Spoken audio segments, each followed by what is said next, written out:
Probably start. Hare Krishna, everyone. We'll start with a small kirtan and we'll go to the class today. Jayo Radha Madhava Kunja Bihari.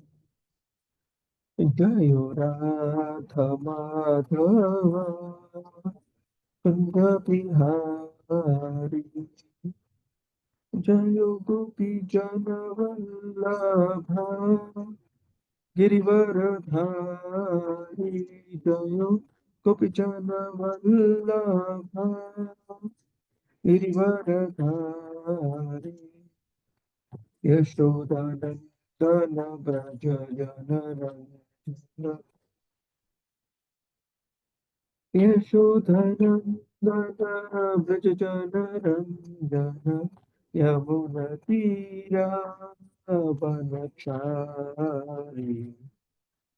यमुनतीरावनचारि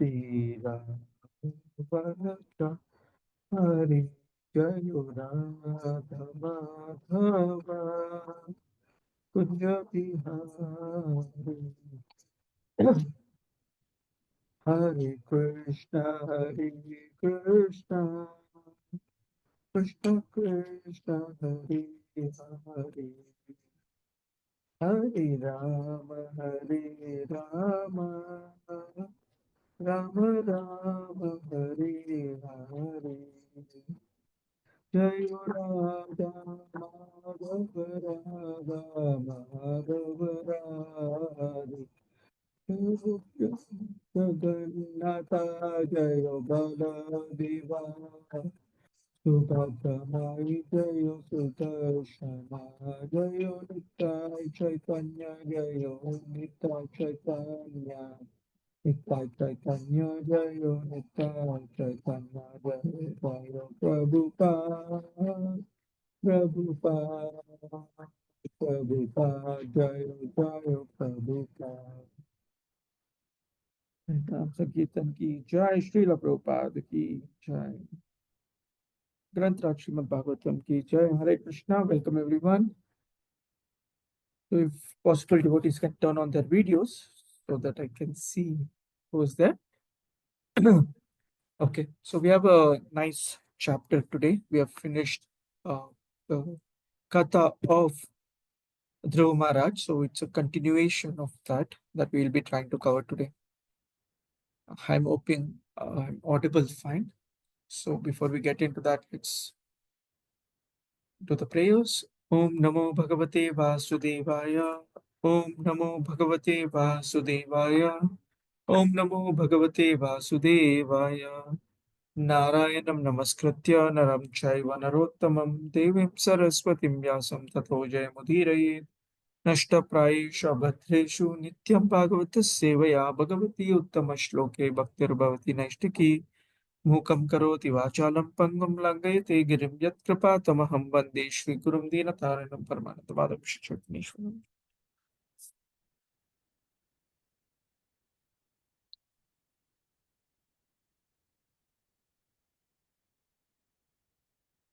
Okay, before we actually get into today's subject matter, what we have seen so far. So we have seen the entire story of Dhruva Maharaj, how Dhruva Maharaj, after being insulted by his stepmother, went off to the forest, guided by Narad Muni.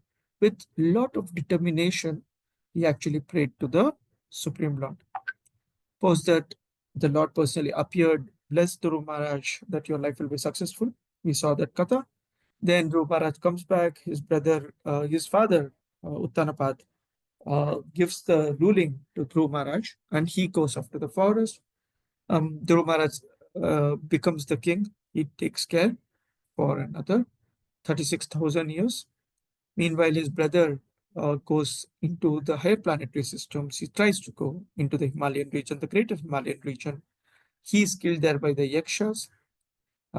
His stepbrother's mother, who is Suruchi, she also goes in search. She also is getting killed. Then Dhruva Maharaj goes there, fights with the Yakshas in Alakapuri. And when he does that, he is now getting instructions from Swayambhu Manu saying that for the mistake of one yaksha, you are now waged a war against all the yakshas. So Dhruva Maharaj realizes, he comes back, performs his duty, and he is now going back to the Godhead, personally carried away by the Vishnu Dutas. They come in the airplane and take him away. And his inquisitiveness to know what happened to his Pada Pradaksha Guru, who is his mother, Suniti, what happened to her? Because she was the one who told, oh, you know what, you can find the Lord here. So what happened to her?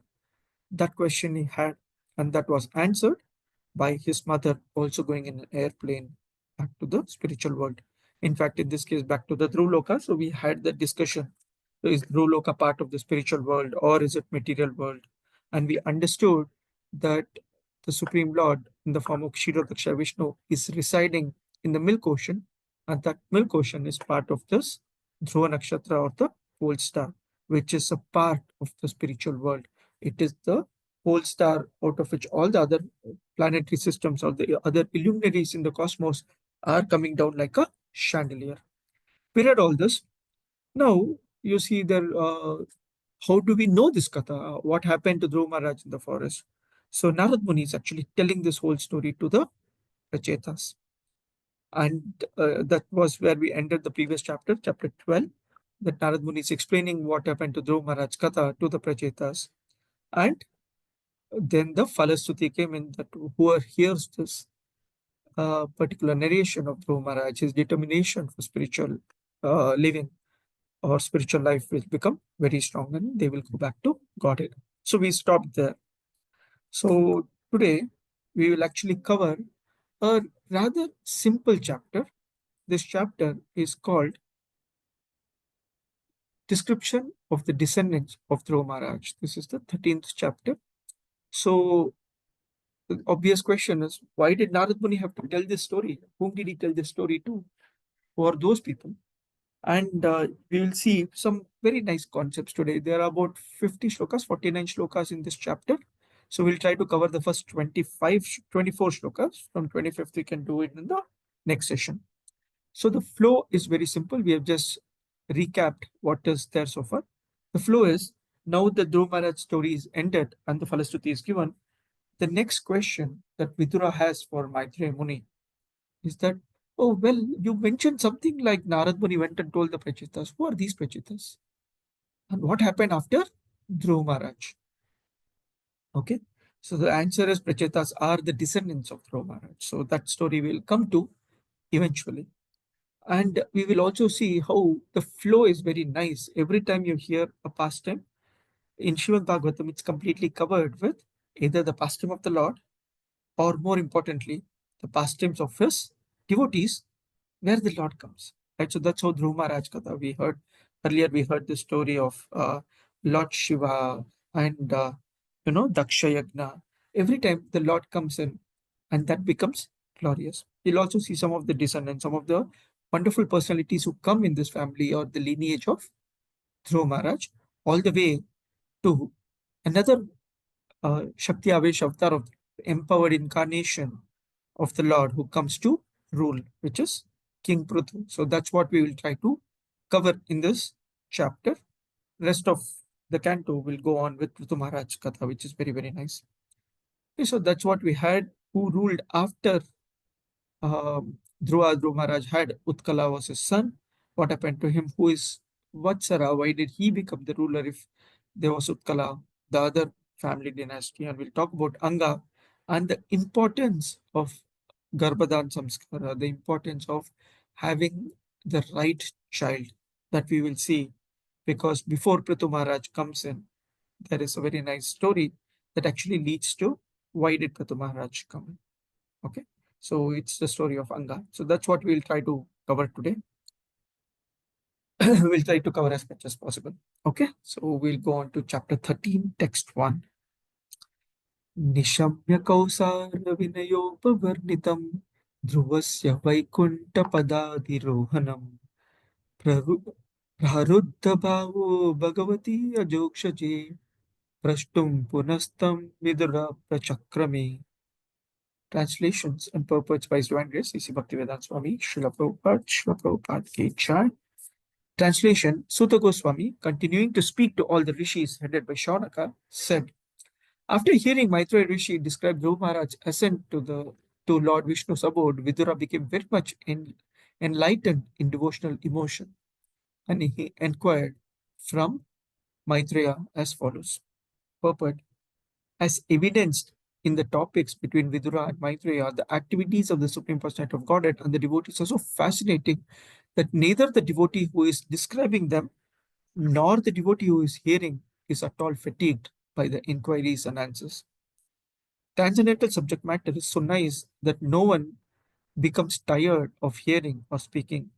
Others who are not devotees may think, how can people devote so much time simply to talk of God? But devotees are never satisfied or satiated in hearing and speaking about the Supreme Personality of Godhead or about His devotees. The more they hear and talk, the more they become enthusiastic to hear. The chanting of the Hare Krishna mantra is simply the repetition of three words, Hare, Krishna, and Rama. But still, devotees can go on chanting this Hare Krishna mantra 24 hours a day without feeling fatigued. Om Jnanatimirandasya Jnananjana Shalakaya Chakshurunmilitam Yena Tasmai Shri Gurave Namaha Shri Chaitanya Manovishtam Stapitam Yena Bhutale Swayam Rupa Kadamahyam Dadati Swapadantikam Vandeham Shri Guru Shri Yuta Padakamalam Shri Gurun Vaishnavamscha Shri Rupam Sagrajatam Sahagana Raghunathan Vitam Tam Sajivam Sadvaitam Savadutam Parijana Sahitam Krishna Chaitanya Devam Shri Radha Krishna Pada Sahagana Lalita Shri Vishakhanvitamscha He Krishna Karuna Sindhu Dinabandho Jagatpate Gopesha Gopika Kanta Radha Kanta Namostute तप्त कांचन गौरांगी राधे वृंदावनेश्वरी वृषभानुसुते देवी प्रणमामि हरिप्रिये वाञ्छाकल्पतरुभ्यश्च कृपा सिन्धुभ्य एव च पतितानां पावनेभ्यो वैष्णवेभ्यो नमो नमः नमः ओं विष्णुपादाय कृष्णप्रेष्ठाय भूतले श्रीमते भक्तिवेदान्त स्वामिनिति नामिने नमस्ते सरस्वते देवे गौरवाणी प्रचारिणे निर्विशेष शून्यवादी पाश्चात्य देशतारिणे जय श्री कृष्ण चैतन्य प्रभु नित्यानंद श्री अद्वैत गदाधर श्रीवासादि गौर भक्त वृंदा हरे Krishna Krishna Krishna Hare Hare Hare Ram Ram Ram Hare Hare.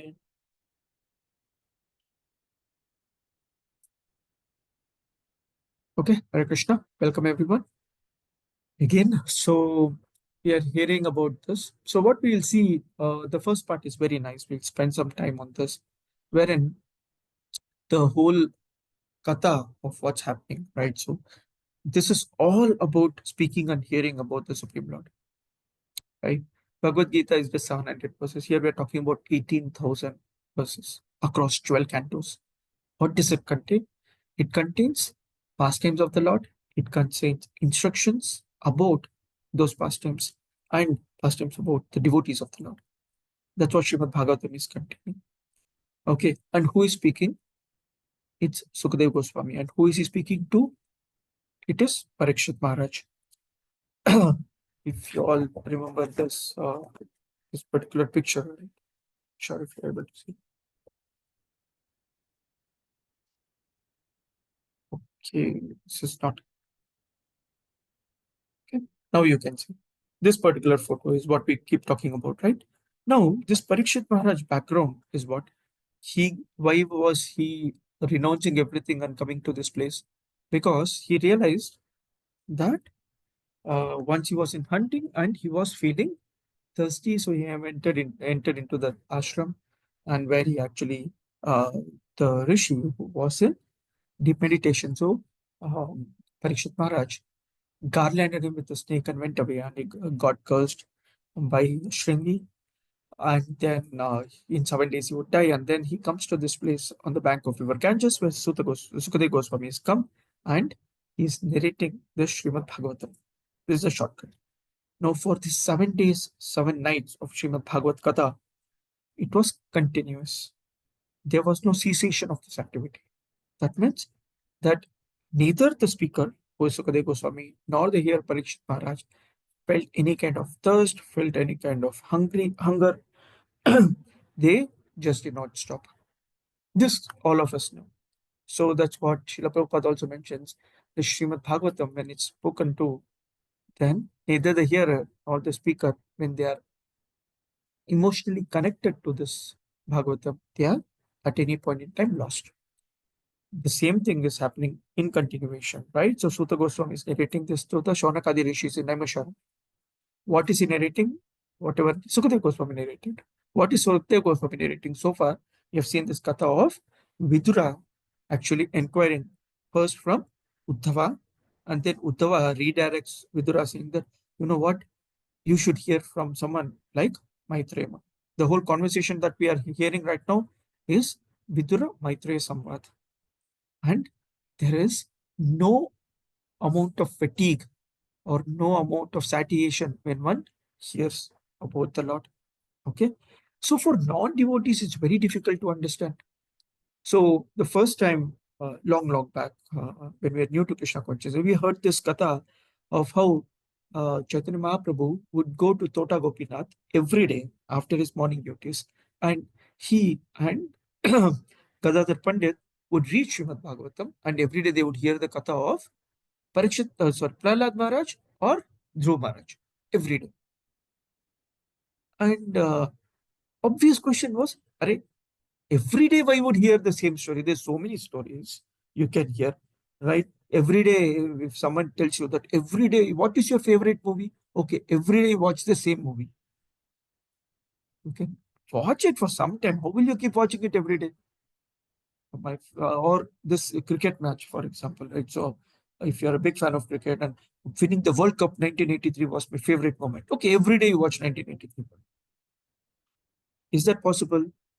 The topics of the material world are temporary in nature. You need newer and newer and newer attractions because the old one will get boring. But the spiritual world is not like that. So Chaitanya Mahaprabhu and Gadadhar Pandita would read the same pastime over and over again.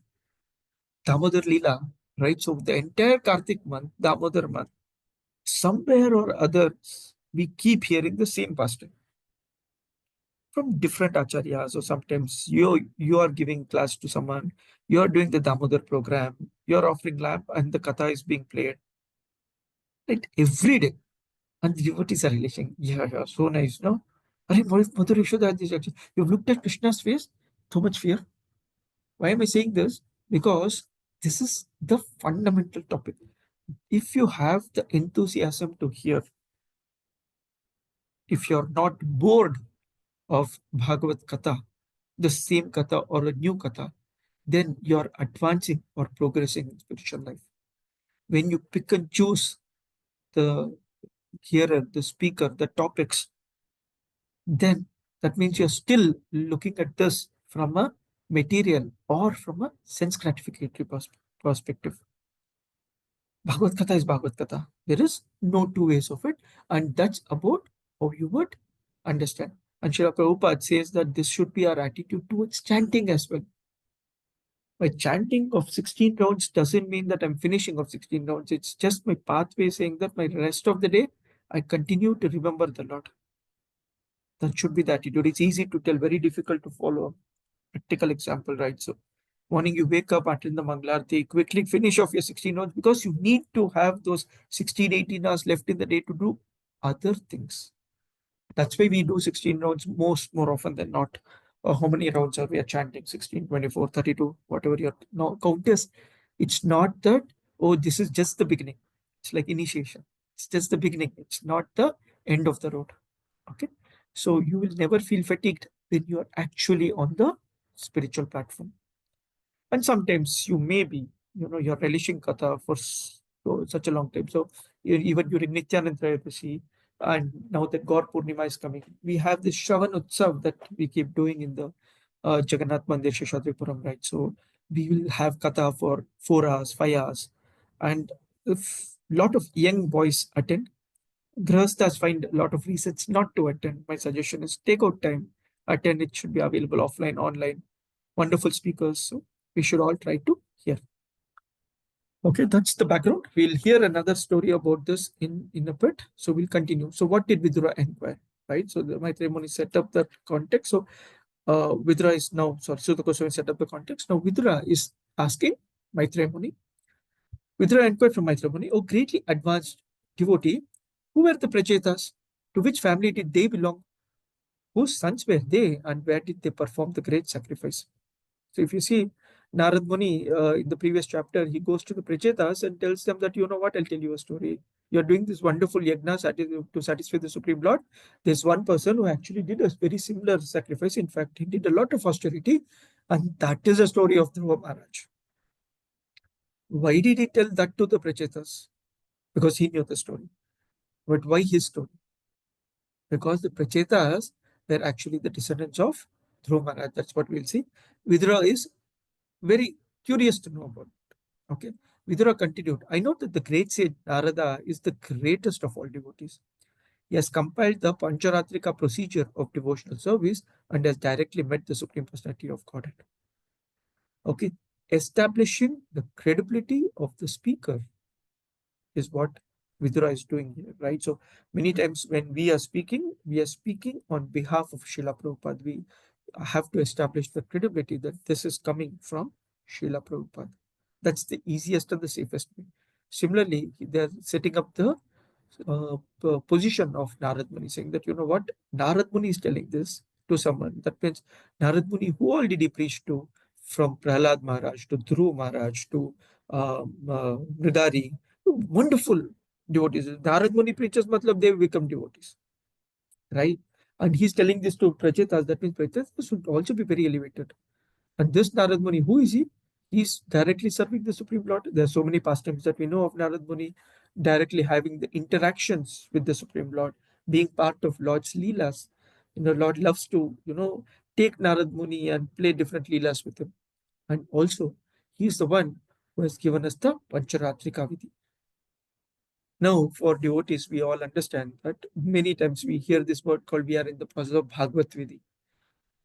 Right. So what is Bhagavad Vidhi? What is Pancharatrika Vidhi? Well, this is actually explained in some of the Shastras. I think it comes from Vishnu Puran. I might be wrong, but I believe that's what I've heard. So all the wonderful sages, they wanted to know how to worship Lord Narayana. So they go to the Vaikuntha, they ask Narayana, what is the best way to worship you in the form of an Archa Vigraha or the deity form? And the Lord actually gives instructions for 5 days, 5 nights. This Pancha Ratrika Vidhi is that the 5 nights of instructions that was given on how to worship the Lord in a temple in the form of a deity. Okay, this is called the Pancharatrika Vidhi. And Narad Muni, who was part of that assembly who heard this, he compiled this book. Okay, he compiled this instruction so that he could give it to others and how to worship the Lord in the deity form. This is the Pancharatrika Vidhi. What we follow is the Bhagavad Vidhi. Bhagavad Vidhi is very, very simple. Bhagavad Vidhi is the Navavidha Bhakti that we keep hearing about. Shravanam, Kirtanam, Vishnu Smaranam, Padasevam, Marchanam, Vandanam, Dasyam, Sakyam, Atmanivedanam. You pick up one of these processes or combination of these processes or all of these processes, you become an expert, you get back to Godhead. Right? And it can start as simple as Shravanam. Just by hearing about the Lord, we should also do the Kirtanam. Speaking about the Lord, you can get delivered. But just by hearing, Parikshit Maharaj got delivered. Just by speaking, Sukadeva Goswami got delivered, and so on. Right? So this process we all do. So we follow the Bhagavad Vidhi most of the time. And the temple worship that we do today, even today, is got a lot of elements from the Pancharatrika Vidhi that is actually proposed or given by or compiled by Narad Muni. It says he was the first one to introduce this across. Okay. So Narad Muni's position is being established by Vidura here. While all the Prachetas were executing religious rituals and sacrificial ceremonies and thus worshipping the Supreme Personality of Godhead for his satisfaction, the great sage Narada described the transcendental qualities of Dhruva Maharaj. Again, a little more details on Narad Muni and the Prachetas. What is the position of Narad Muni? The great sage Narada's mission is to broadcast the devotional service of the Lord. For this purpose, he has compiled the Narada Pancharatra, a directory of devotional service, so that the devotees can always take information about how to execute devotional service and thus engage 24 hours a day in performing sacrifices for the pleasure of the Supreme Personality of Godhead. Okay. The other details are given in terms of the four varnas or the four ashramas. In fact, here, the Brahmana, Kshatriya, Vaishya, Shudra, the four varnas, and how each of them can actually worship the Lord, being within the social order that they are in. So you don't need to copy in the Bhagavad Gita 18 chapter. It's very clearly mentioned that you don't need to try executing someone else prescribed duty. You can do your duty cautiously, keeping the Lord in the center of that, and that is success. Okay, you don't need to do anything else. You don't need to become a pujari if you're a preacher, if you're a cook for the Lord, if you are someone who is dressing the Lord. You don't need to do something else, right? So you have your own prescribed duty that you're good at. Whatever you're good at, do it for the pleasure of the Lord. And many times, what I've heard from senior Vaishnavas is that don't try figuring out what satisfies you, but satisfy the Lord. That means that when you are given a seva, do it to the best of your capability. You may feel, or I may feel, that I'm not a very good singer. Not. But when I'm given a seva to do a kirtan, let me just do it because I'm doing it for the pleasure of the Lord. I'm not doing it for the audience. I'm not worried. Okay, what will they tell about my voice? What will they tell about my kartal? What will they tell about my sur, tal, whatever it is? All right? May not be good at it, but I'm doing it for the pleasure of the Lord. And that should be the attitude to whatever seva that we get. It could be the chapal stand seva or the Abhishekam Pujari Seva, right? So we should have that in our mind that I do it for the pleasure of the Lord. Okay. And these are the kind of instructions or information that is given on how to please the Lord through our devotional service. And thus we can engage 24 hours a day in actually doing that service. My dear Brahmana, how did Narad Muni glorify the Supreme Personality of Godhead and what pastimes were described in that meeting? I'm very eager to hear of them. Kindly explain fully about the glorification of the Lord. So here, if you see this highlighted piece, that is, I am very eager to hear of them. That should be our base, right? So when we are anxious to hear about the Lord, like I said earlier, we become more and more dear to the Lord. That means we are advancing in our spiritual life. We should have that clarity. Okay. So Srila Prabhupada mentioned that these topics were actually spoken long, long ago. And even after so many 5,000 or 5,000 years, we are still enjoying this because there are still people who are eager and anxious to actually hear about the pastimes of the Lord. In this connection, before we go on to the Maitreya Muni story, in this connection, there is a very nice katha. So, like we mentioned, it could be Parikshit Maharaj, Sukadev Goswami, it could be, Sutta Goswami and the Naimisharanya, Shaunakadi Rishis. It could be Vidura Maitreya, Vidura Uddhava, and then we saw Chaitanya Mahaprabhu and Gadadhar Pandit. We have seen many examples. There is also another very nice story of Puntanam. Some of you might have heard of this story called Putanam. He was actually a devotee of Guruvayurappan in Kerala. This story happened just a few hundred years back, or few thousand years back, or not thousands, a few hundred years back. This Puntanam was a wonderful reciter of Srimad Bhagavatam, and he worshipped Guruvayurappan, was very dear to the Lord. So he explained Bhagavatam very, very beautifully.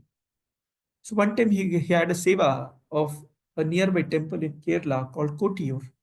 In Kotiyur, there is a wonderful Lord Shiva temple, and Puntanam was given the seva to actually recite Srimad Bhagavatam. So he goes there, seva is seva, he enjoys. So in fact, he had visited this temple to actually take darshan of Lord Shiva, and he felt very happy with taking bath in the holy river, having the darshan of the Lord, and reciting Srimad Bhagavatam every day. So every day he would sit in front of the deities with many, many thousands, hundreds of people who are sitting there. So there's this Bhagavad Katha slot, and he's opening Srimad Bhagavatam, reading Srimad Bhagavatam. He puts, what do you call it, a bookmark, and closes the Bhagavatam, keeps it. Next day he comes, he opens and continues to read from there. So a few days, he's actually giving this 10th canto of Srimad Bhagavatam, where he talks about this relationship between Lord Krishna and Rukmini Devi, where Lord Krishna teases Rukmini Devi, you should have married Shishupala or others. Why did you get married to me? And Rukmini Devi faints. This story is very, very beautiful. So I think there's a 60th chapter in the 10th canto of Srimad Bhagavatam. So he's recited this wonderful pastime, and he finished this pastime. He keeps the bookmark, he closes the Bhagavatam, he ends the day. So usually the temple is closed after that. So next day he comes, he opens the Bhagavatam where he had kept his bookmark, and he starts reading, and it's again the same pastime of Lord Krishna teasing Rukmini Devi. So he finishes the pastime again, puts the bookmark to the next chapter, leaves it, and goes. Next day he comes, again he opens, same pastime, he's again repeating the same pastime. And then he closes, leaves it, and he goes. He doesn't know what has happened because full day is engaged in the service of the Lord. Every day he comes, he's kept a bookmark, he finishes and he goes. So this one is a 1 month program that he had. So the last day he again opens, reads the same chapter, puts the bookmark, leaves the book, and tells thanks to everyone. He goes home along with others. The temple is closed. On the way, he just realizes that, oh, you know what? Today was the last day of this Courtier festival. So I should go back and get my Srimad Bhagavatam. We can, when if it's needed, then we will do it next time, next year, whatever it is. I'll get my book. So when he comes back to the temple door is closed, but he is able to hear the pastime or of this Rukmini Devi and Lord Krishna. He is hearing that voice, and he's seeing that from the keyhole, he actually peeps in, and he sees that Lord Shiva is explaining or reading from that Bhagavatam. And there's such a wonderful pastime, and he's explaining this to Mother Parvati and all the Bhutaganas. Okay, and he Lord Shiva being Lord Shiva, right? So he wonderfully talks about this pastime, and after he finishes, he looks at Parvati Devi. Did you like Bhagavatam today? And Parvati Devi says, oh, it was wonderful. It was very nice, but not as good as Puntanam. So Lord Shiva says, yes, I agree. That is why every day I put the bookmark in the same place so that Puntanam would relish this pastime, because no one can recite it so beautifully as Puntanam can do. Every day same pastime, but every day so much nectar. Can't get out of it. Puntanam, who's watching all this from the keyhole, he's absolutely stunned. He's like, oh, my dear Krishna, he's like loudly shouting Lord Krishna's name, Guru Ayappan's name, and immediately Lord Shiva and everyone else disappears. The door opens, he takes his Bhagavatam out. The pastime actually ends there. I don't know what happened after that, but basically this glory that we are actually hearing right now, right? So what it says that this Srimad Bhagavatam is a record of Bhagavad Gita and topics of the pastimes of the Lord. Where Vidura was very anxious to hear from Maitreya Muni, and we can also hear the same 5,000 years later, provided we are very eager. This very eager, when we hear these pastimes, Lord Shiva is very eager to hear the pastimes of the Lord. We say, wow, this is very nice. And then we go back, open our mobile phone, go on to some junk, waste our time. This very eager means that we are doing things that are favorable for progressing in Krishna consciousness. We are very serious about it. That is what eagerness means. So, in one of the places, actually, in the intro of His Holiness Bhanuswami Maharaj, it's actually mentioned he's very sincere, very serious, and very steady in his Krishna consciousness. And all three topics are very, very important. We should become very serious that I want to progress. This should be the last life. If the Lord so desires, I should go back and serve Him, because that's what the Acharyas want. I should be connected to the Lord. It can be the last life. You can continue to serve the Lord here or there. That doesn't matter. But being fully engaged in the service of the Lord. So to make it a last life, we should be very serious. That means whatever opportunity of seva that we are getting, we should become very sincere towards that opportunity. It could be cooking for the Lord. It could be the kirtan for the Lord. It could be taking care of the queue. It could be preaching to someone else. right? To bringing a new devotee to the temple, whatever it is, right? So we should do that very, very sincerely. It's not just because no one is watching according to us, we sometimes take it lightly. We should not do that. We should be very, very sincere to whatever is the opportunity that we have got. Even materially also, because you're representing Krishna, when you have material things to do it very sincerely. I mean, 8 hours of work at office, do 8 hours properly. And then rest of the time you can give it to Krishna. If you fool around at office and then you have your anxieties, lamentations of materially, then your Krishna consciousness is affected. And same thing in terms of taking care of family, taking care of elders at home, and so on, right? So if your responsibility is to take care of your children and mother-in-law, do that so nicely that they will say that, oh, she's a wonderful devotee and she does so much, no? That's how they should appreciate. They should, oh, just because they tell Krishna, Krishna, they don't take care of family. Just because they tell Krishna, Krishna, they don't do their office work properly. That should not happen. And third point, there is being steady. It's not that one day I will do 32 rounds, next day I will do 4 rounds and say that kal to maine kiya tha. Today I will hear the Srimad Bhagavatam class, next day I am not interested. Arey, kal to suna tha. Or kal sunenge. Right, tomorrow I will hear. Yesterday I heard. Today it's a cheat day. The more cheat days you have in Krishna consciousness, the more you yourself are cheating you, right? So there's no one else who's doing it, right? So no one else can cheat you in Krishna consciousness. It's self. So sincere, serious, and steady in your spiritual life. That shows that we are eager to do more and more. In fact, one of the very senior Vaishnavas in the temple had once mentioned that, Sanatana, when you go to bed, you have nothing else but just sleep. Within 5 minutes, you should fall asleep. That means you've been busy the full day. And you actually see that it's really practical when you take a Govardhan Parikrama, when you do a Krishna Janmashtami program, till the night you're busy. The moment you hit the bed, you haven't even realized what happened. You have just slept off. The next day, you're so fresh for Mangala. That's how our life should be tuned.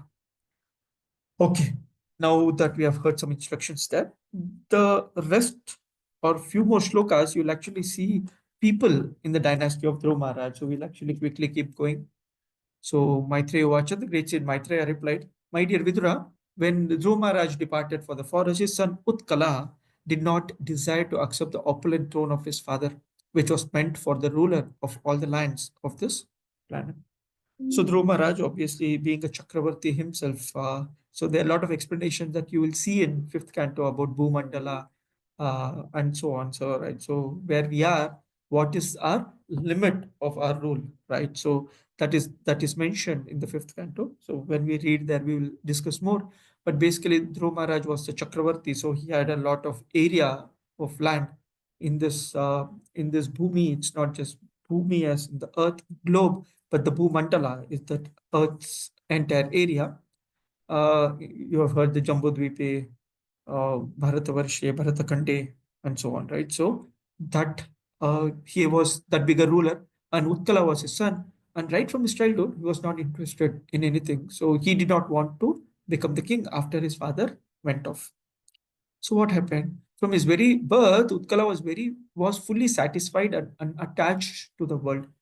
He was equipoised, for he could see everything resting in the super soul and the super soul present in everyone's heart. Now, Pandita Samadarshana, you have heard, right? So he became that Pandita who could see everything equal and everything resting on the Lord. A highly advanced Mahabhagavata devotee sees in the spirit, he sees the same super soul Paramatma existing within everyone's heart, regardless of the discrimination based on different material forms of the living entities. He sees everyone as part and parcel of the Supreme Personality of Godhead. When you don't have to differentiate people, you're not worried about differentiating people, right? So, and Srila Prabhupada mentioned this is possible only when one is advanced in love of Godhead. So this equal vision of everything, this is possible only when you are advanced in spiritual life. So you don't see someone else is lower, someone else is higher, but you see everything as a part and parcel of the Lord. So you see Lord everywhere. So you have the eyes to see the Lord everywhere. That's the reality. So we'll continue on this Utkala for a couple more shlokas.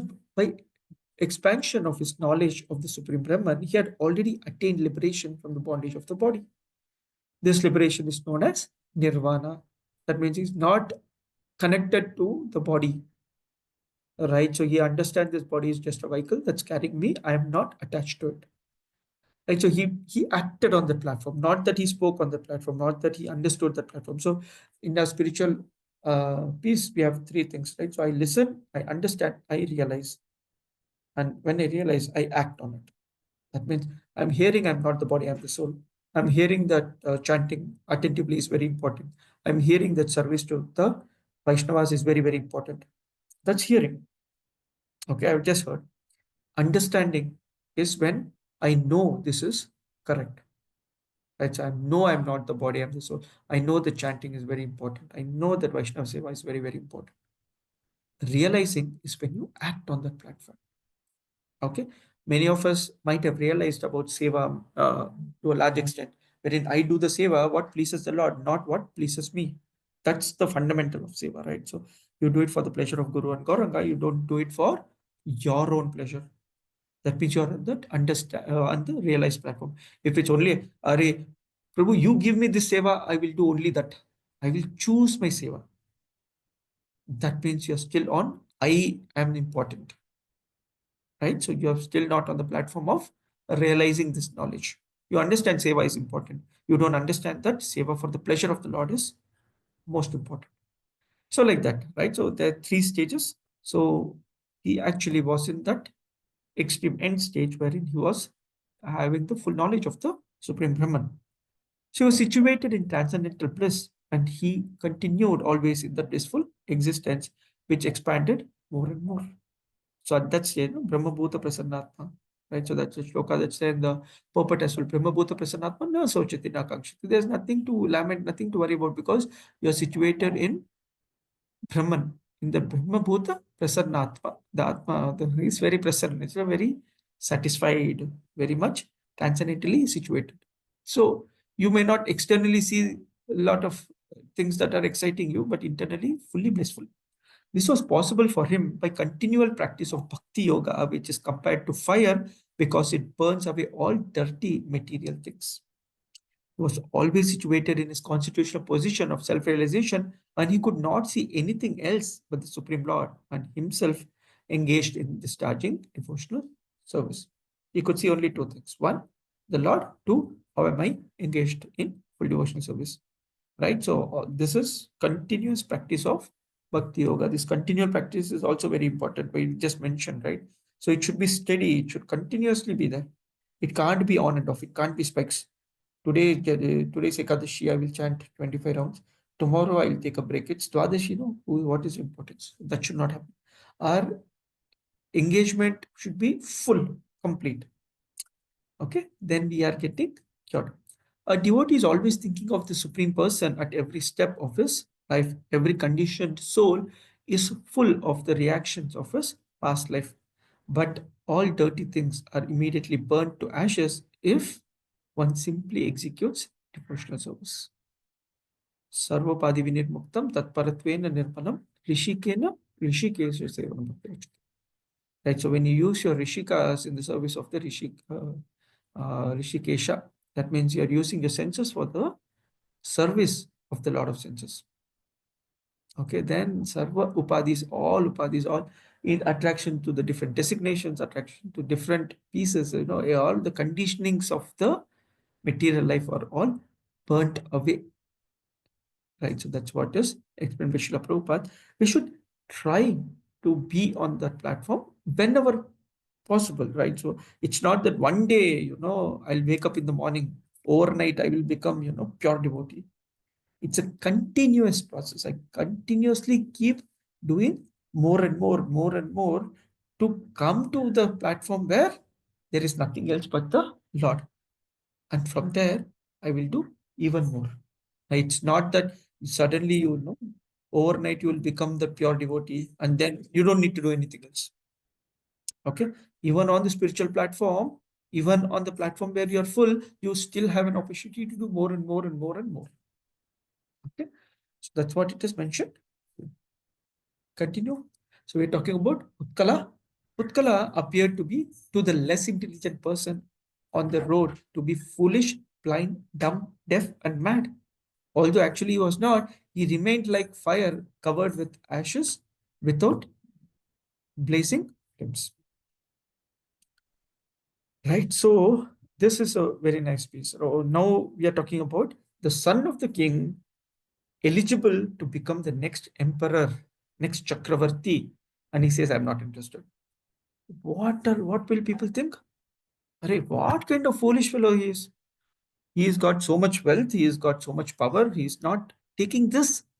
What else? I mean, people, hundreds and thousands of people are hankering to become that or become a part like that, and this person is rejecting the whole thing. And people will think of devotees like this. Right? Sorry, this person had an opportunity to go abroad. This person had an opportunity to earn so much money, get married to, this daughter of Ambani, but he went and married some devotee. Right? So outside people will never understand when you are on the spiritual platform that you will, you're completely self-satisfied. That's what we saw. There's transcendental bliss. There's so much bliss from within that you are not actually worried from outside. Right? So whatever is happening. So that's what happened to Utkala. A similar example that we can see is that of Jada Bharat, right? So Bharat Maharaj, when he became the deer and then was fully focused, right? Oh, single-handed. One-sided focus. Ekagrata. He said, no deviation. I'm not getting attracted to another deer. I'm not getting attracted to anything else. So he, when he became the Jadavarat, right? So he did not move. His parents scolded. He was born in such a nice family, and his parents were like, "Hey, kuch to seekh le." Like, I'm not moving. I'm like a Jada, right? So his father rejected him. His family, his village people threw him out. He went and sat under a tree, and then Rahugana, so party king Rahugana's party came. They picked this guy. It looks like he does nothing else but eats and sleeps. So let's actually take him and go. Okay. And there also he did not bother. He told, okay, I'll come with you. When the tribals actually took him away to actually offer him to Bhadrakali, I was like, okay, tumko lena hai le lo. So it looks like this person is not bothered about any situation, good or bad situation. Okay, it doesn't give him any kick. Material situations. And materialistic people can never understand the devotee on this platform. They'll feel that, array, these people are wasting time, these people are uselessly, spending time on something which they don't even know is fact. So what is most important when we speak about the Navavita Bhakti, we talk about Shravanam, Kirtanam, Vishnu Smarana, Pada Sevanam. The Shravanam becomes extremely important because the 8 stages of Bhakti starts with Ado, Shraddha, Tatha Sadhu Sangha Bhajana Kiya, Anartha Nivarti, and so on, right? So um, we're talking about Bharat Maharaj, he was there in the platform of Bhava, right? So you have to just go Bhava and Prema, just one step away. Now, this Shravanam that we are doing and our Shraddha are interlinked. The Shravanam can happen with Sadhu Sangha. That means I'm hearing, I'm reading, I'm associating, then my Shraddha, my faith becomes stronger and stronger. Right? So whenever we are getting an opportunity, two things that we need to remember, that whenever we get an opportunity to be in association of devotees, we should definitely take it. And some or other, thanks to the temple management, we at ISKCON Sheshapuram have always had this opportunity of wonderful Vaishnavas who keep visiting. There's so much nectar that's available in the association, right? So I think very recently we were discussing there at least 5 or 6 Srila Prabhupada disciples who have already come within the first 2 months. So we are starting March now, but within first 2 months we have had so many wonderful, from Indradumna Maharaj to Bhakti Vikas Maharaj to Kratu Prabhu, to so many wonderful disciples of Srila Prabhupada, and wonderful senior Vaishnavas who have come here, given their association. So we should look forward to taking up their association, because the more we hear from pure souls, the more stronger that we become in Krishna conscious. Our faith becomes stronger and stronger. Okay, so there are 2 types of devotees. One are called the Bhajananandis, the others are called the Goshtanandis. Srila Prabhupada is mentioning, so I thought we should touch upon this point. So Bhajananandis are very advanced devotees, but their focus is their bhajana that they are doing for the Lord, their sadhana, which is now turned into now become advanced enough to become not just practicing devotee, but a full-fledged devotee. Goshtanandi, what Srila Prabhupada himself is and all his disciples, and we are supposed to follow, is that we are supposed to be preachers in some form or other. Either we give classes or we, and of course, we follow. So his case, Harilila Prabhu was here recently. He's from Shida Mayapur, and he said this very nice point, which I think I'll always remember. I'll at least try to remember. Is that he said, you know what, devotees, especially the preaching devotees, I've made it very simple for them themselves. You know, life is for living, philosophy is for preaching.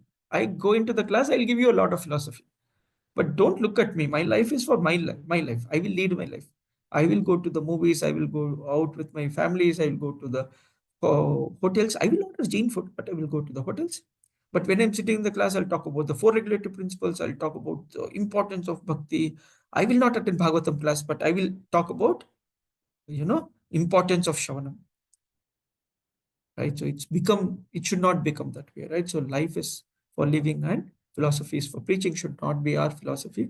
Rather, it should be philosophy is for living and life is for preaching.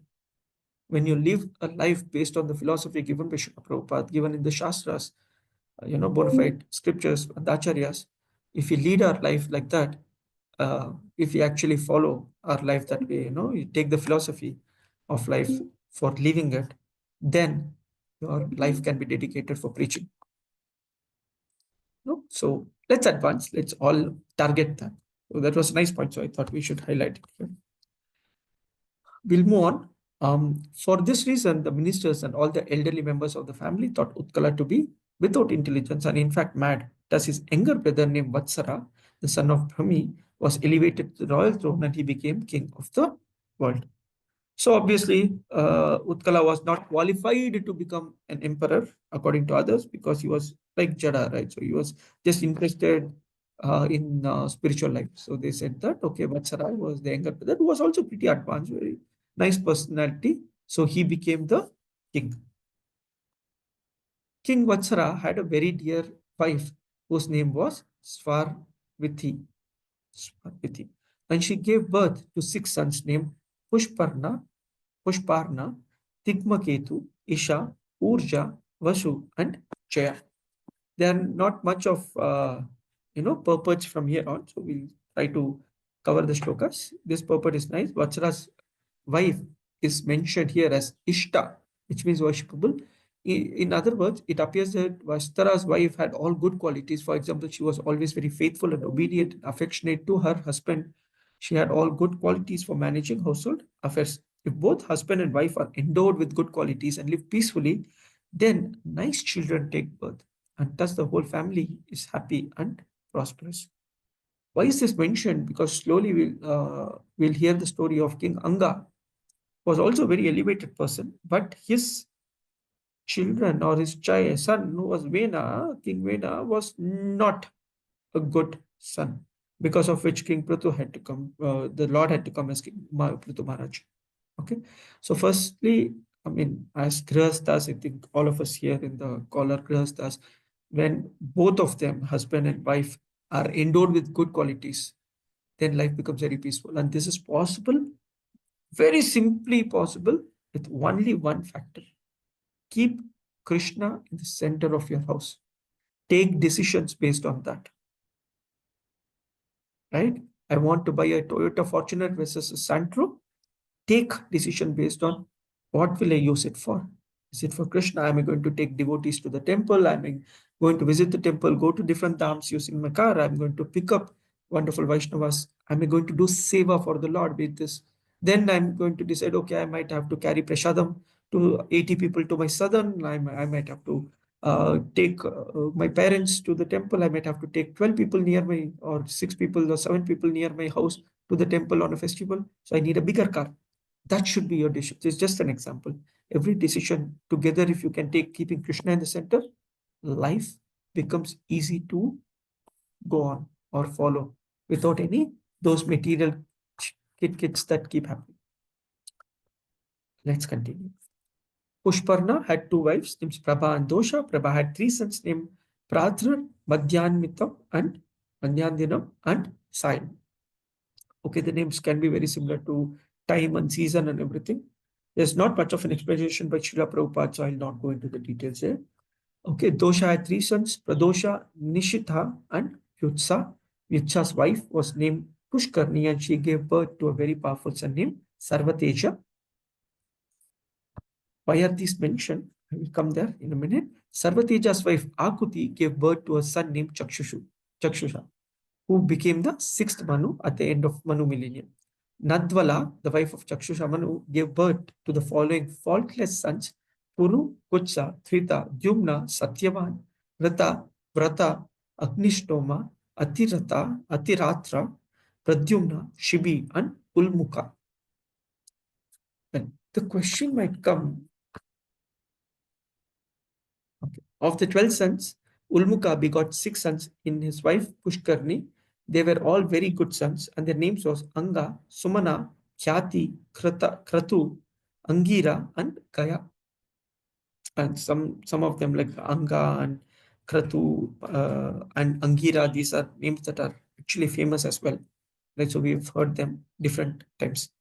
No, what is the point? The last 5, 6 slokas, Prabhu, you have just been telling names. Most of the names you will not even remember. So what is the point of knowing all these names? Why is Bhagavatam mentioning all these names? The answer is very, very simple. The answer is, when a person becomes extremely dear to the Lord or extremely away from the Lord, and if it is captured in Srimad Bhagavatam, that means they are elevated enough that we can hear about them. Just the names, yes. So you will see this a lot more in the 9th canto and 10th canto, where basically 9th canto, you will see the set of kings, one after the other, after the other. The names are just flowing, 9th and 10th canto. And you're like, no one is going to remember. Why is Sukadev Goswami mentioning all these names? What is the point? The answer to that is, yes, these are elevated personalities, that they belong to a scripture which talks about the Lord.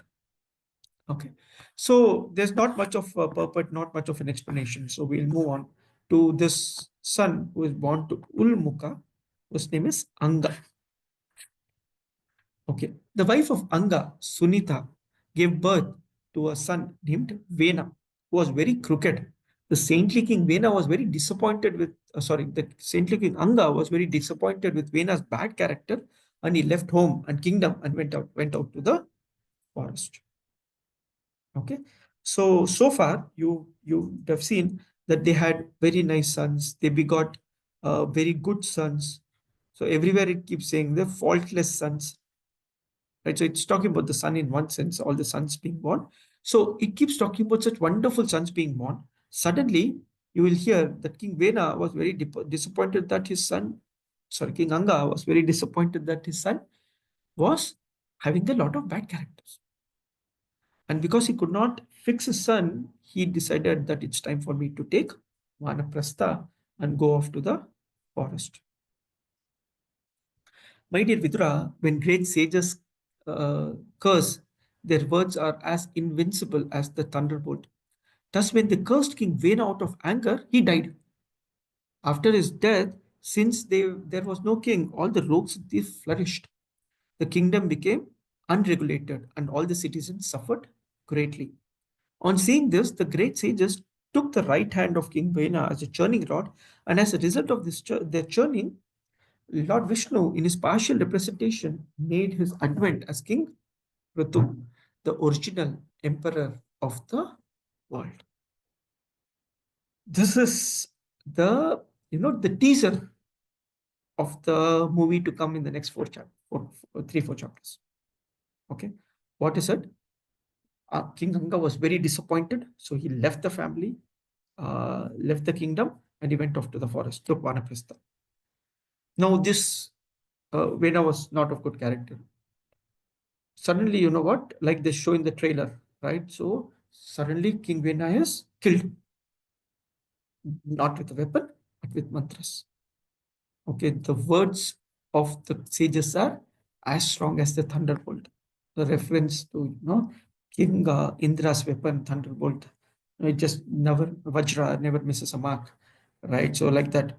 So Vena is killed already. No, just previously we heard he was bad. No, he is killed. Why he was bad, what he did, we don't know. But then when the king is killed, he didn't have children. Obviously, we didn't hear of any of his dynasty continuing. So when is killed, what happens? Who will rule? Brahmanas killed, but Brahmanas will not rule. So all the thieves and the rogues, typically when your king is not strong or there's no proper ruler, the impious people flourish. The kingdom becomes greatly difficult for people to live. Right? So the sages said, oh, okay, our responsibility. We killed King Vena, but we need to re-establish someone as the king. Who is the most qualified person? Okay, let's do one thing. Let's take the right hand of Vena, churn it, churn it, churn it, and someone will come out of it. That is Lord Vishnu. Very difficult to understand. Very difficult to understand. If you're a non-devotee, this looks like beyond fantasy. अरे क्या क्या करते हो आप लोग? Right? But this is how it actually happens. Because it is mentioned in Srimad Bhagavatam, it is accepted by our acharyas. Okay, from the churning, what comes out? A personality comes out. We have seen this churning bring out personalities in the past, right? The churning of the milk ocean. So many personalities coming out, right from Airavata to Lakshmi Devi. So many personalities, so many items came out. Like that, Ritu Maharaj and Arshi Mata, who is Mother Lakshmi herself, they actually come out from this churning. Okay. Srila Prabhupada's purport is very nice in this case. We'll just quickly look at it. Monarchy is much better than democracy because if the monarchy is very strong, the regulative principles within the kingdom are upheld very nicely. Monarchy means the king being the ruler. Democracy means we go and vote for the person we think is the right person to rule us. Monarchy comes by qualification. Democracy comes by popularity. Okay, reiterate. Monarchy means a qualified person becomes your king, becomes your ruler, becomes your caretaker. Democracy means the most popular person will be given the responsibility to be your ruler, your caretaker, so on. So, shastrically, a right king is what is needed. And there's some examples that Srila Prabhupada quotes how during monarchy, if someone is a thief, is doing the wrong thing, he will chop off his hand. There is nothing like he will bribe the police or he will go to the court, he will pay fine here, he will pay fine there, be there in the jail. Someone, taxpayers' money is going for his food. Yeah, Kali Yuga very difficult to follow this, even though Srila Prabhupada quotes that even few years back in places like Kashmir, this was actually there. I've heard, even in our childhood, we have heard of these kathas saying that, what, in some places, if there is money fallen on the road, no one will take it, or money or jewel or whatever. No one will take it because the right owner of it will come and pick it up. You don't need to do anything. Person who's come there, he will actually pick it up. Today, you can't even think about such situations because if you pick it up, you become a thief. You become a thief. If you're caught, then your hands are chopped off. And if you do other mistakes, even your head is chopped off. That's the position that was given for a king. That king has to be that qualified, not that anyone can become a king, right? So it's not the type I'm the most popular person in my class, so I become the class leader. It's not popularity, but it's out of qualification. As a result of incapable government at the present moment, thieves, rogues, and cheaters are very prominent all over the world. So it's not with our government only, right? The incapability of the government is very high because of this whole concept of popularity, right? So I've heard, I'm not supporting North Korea here. I'm just saying that I've heard in North Korea, there's a lot of discipline because no one misses the morning 9 o'clock. The government office has to open. That means they will open 9 a.m. There is no one who gets delayed because 9:05, then this person is put into jail. He is ripped or whatever it is, right? So he is thrashed for it. So they never miss. यहाँ पे तो चलता है, right? So when you have that kind of a government wherein it is very strict, then people will scared to do anything wrong. They'll be very prompt. Okay. Now suddenly, in the family of Dhruv Maharaj, wonderful personalities are coming. Suddenly, why will someone not be very qualified? Vidura obviously had this question. Vidura inquired, Maitreya Muni, my dear Brahmana, King Anga was very gentle, he had high character and was a saintly personality and lover of Brahminical culture. How was it that such a great soul got a bad son like Vena, because of whom he became indifferent to his kingdom and left it? First question is, Are, how can you have a bad son when you yourself are so good? How do you justify this? So, Srila Prabhupada mentioned that Chanakya Pandita says, father is an enemy if he's got too much of debt. That means, tumba sala tagondidre, that kind of a father is your enemy because your life you'll spend on repaying, not be able to focus on anything else. Mother is an enemy if she marries someone else, marries for a second time. A wife is an enemy if she's very beautiful but attracted to others, because of which you have to do over protection. And son is an enemy if he becomes a foolish rascal. Right? So very simple. If you can't make our children Krishna conscious, then it's a very unfortunate situation. We are given all the opportunity, but we are not using it well.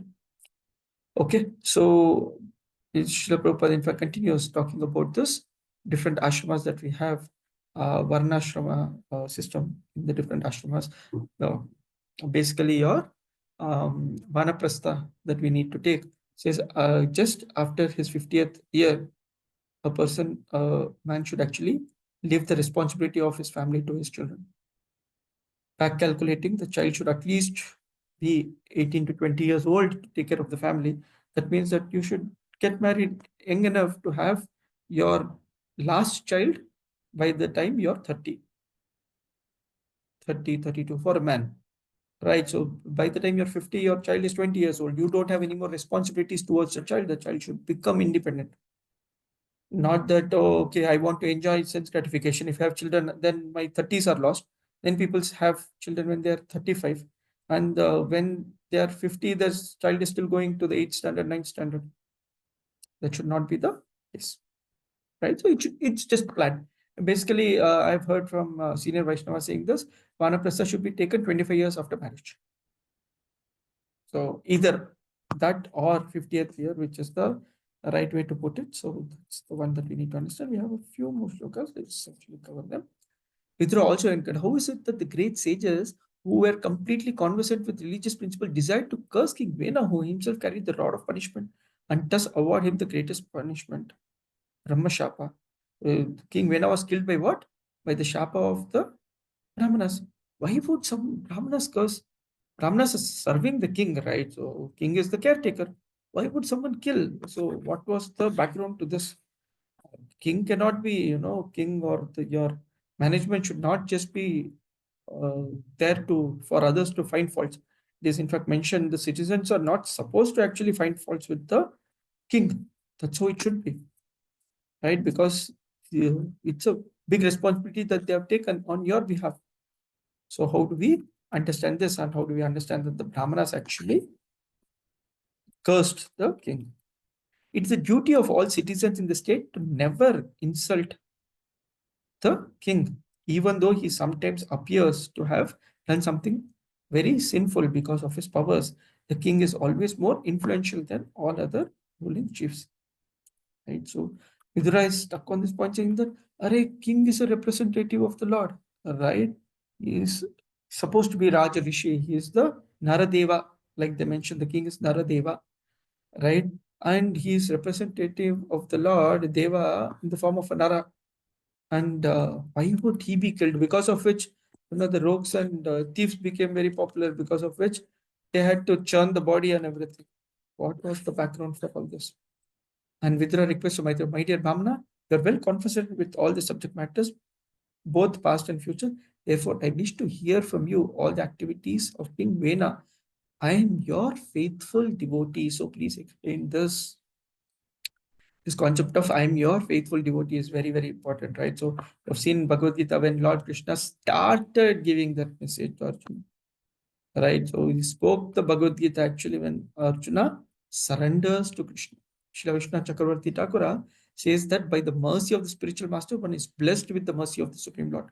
The spiritual master is not inclined to disclose all the secrets of transcendental science unless the disciple is very submissive and devoted. Right? So to hear about the Lord, you should become submissive to the message that we are getting from the Lord and the acharyas. So that should be our position. So this is what Vidura is inquiring. Vidura is saying that, Arey, what is the background for this story of this Prithu Maharaj Katha? No, why did the Lord have to come? Because the family was going fine with Dhruv Maharaj and others. And why did suddenly this King Vena appear? What was the background to this? And please explain, because I am soul surrendered unto you. Right? Tadvidya pranipatena pariprashnena sevaya.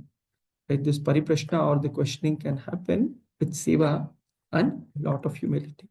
So with lot of humility, Vidura is asking this question. So these questions we'll keep it for this week as to why did King Vena King Anga have such a son or an unqualified son like Vena? What was the mistake that he did? Is there something to do with Garbhadan Samskara that we have been taught, saying that if you want a qualified soul as to be your children, then you need to follow a set of things. So we'll see that. And also we'll talk about the family, the lineages, the different ashramas. Why is it said? Why do they actually look at the horoscope, Jataka, while getting married? Why the two qualified people get married and so on? We will see that, and we'll also talk. Ideally, we should also understand that when we are in Krishna consciousness, when we are part of ISKCON, we don't need to worry about a lot of rules and regulations. We need to worry about our Acharya's words and follow them. So when these rules are meant for more from the karma kanda, karma yoga perspective, wherein you have to look at horoscope and other things. What is it for a devotee? We'll actually be able to discuss that next week. So I'll stop here. We have a couple more minutes. Does anyone have any questions, comments on what we just discussed? Hare Krishna, Prabhuji, Nalakrishna. Prabhuji, can you just repeat that line you had said? Life is for living? Life is for living, philosophy is for preaching. Achha. That is not how it should be.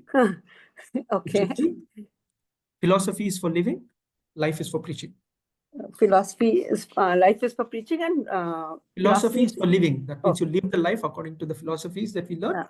Life is for preaching and philosophy is for preaching, right? Life should be for life should be for preaching, and philosophy should be for living. For living. Okay. Thank you, Prabhu. Thank you, Mataji. Hare Not Krishna. my words. Hare Leela Prabhu. Yes, Mataji. Hare Krishna. You were telling about that three enemies or something. Now, could you please repeat it again? That when wife is married, that is something you were telling, no, Prabhuji? Not me. Srila Prabhupada is mentioning according to Chanakya Karita, right? So, yeah, we'll just stick to what Srila Prabhupada tells. Give me a minute. Let me pull it up. Sorry, my system is. So basically, a father in death, a father who gives you loans and go, a mother who marries another person, an unqualified or a foolish son, and third one I didn't get it. Okay. Thank you, Prabhuji. No problem, Mataji. Hare Krishna. And a wife who gets attracted to some other man. Yeah. Mother who gets married second time and wife who is very beautiful. Beautiful. Yeah, I got that. Okay. So, okay. Thank you, Prabhuji. Prabhuji, what about the son? You said something about the son. A foolish son. A son. Foolish son. Okay, thank you. Not interested in following the rules and regulations. A son who is deviated off. Such a son is also an enemy. These are all the enemies for you to take up Vanaprastha. You want to retire, then you can't retire with loans and beautiful wife and a foolish son. So your responsibilities will keep going on. Okay. Anything else? Any other questions? Lot of life lessons, Prabhuji. Thank you very much. Thank you, Mataji. Yes, Srila Prabhupada's purpose are always got very practical examples. Thank you everyone for joining in. Wonderful month. We have the big festival of God Purnima. So hopefully many of you will be in the temple, around the temple, serving the Lord. So see you all in about 15 days or 13 days. Thank you so much for joining in. Granth Raj Srimad Bhagavatam ki jai, Srila Prabhupada ki jai. Hare Krishna, Prabhuji. Thank you, Thank Prabhuji. you, Prabhuji. Dandavat Krishna. Prabhuji. Thank you, Prabhuji. Hare Dandavat Krishna. Hare Krishna.